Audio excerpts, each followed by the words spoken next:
We've seen how climate change is having an adverse impact on businesses. But the reality is, the risks that climate change present are only half the picture. Because along with the risks, there are also opportunities. Some companies are already leading the way when it comes to tackling climate change through innovation. For example, since 2011, Virgin Atlantic has been working with LanzaTech towards producing the world's first jet fuel derived from waste industrial gases.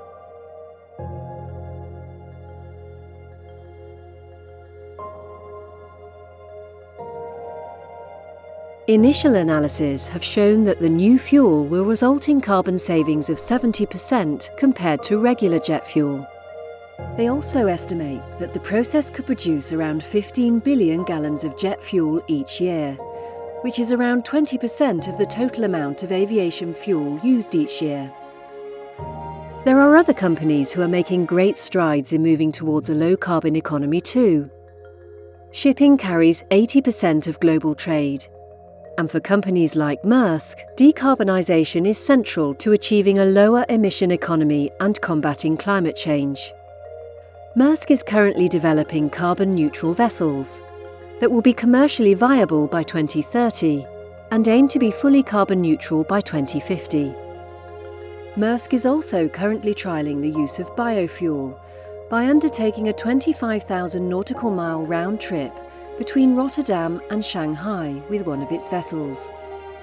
The car industry is also leading the charge on climate change action with the development of electric cars that reduce local air pollution, and self-drive cars, which should reduce the number of cars on the road in the longer term. In the area of energy production too, companies are making technological strides to help protect our planet. Other companies are also investing new financial products to protect against the risks of climate change. At the 2018 World Ocean Summit in Mexico, Swiss Re announced a new type of insurance to protect the Mesoamerican coral reef.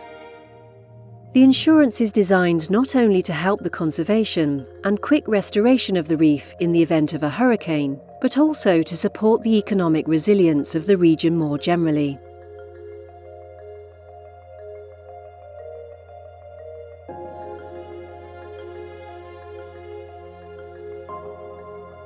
Tackling climate change is going to require a coordinated approach to understand the challenges we face, to mitigate the risks, and to innovate. Isolated companies cannot innovate for all of us. And within companies, more people will be required to take ownership of the challenge. From your board, to your finance team, to your risk managers and investors. More people will need to be involved in tackling climate change at the business level than ever before.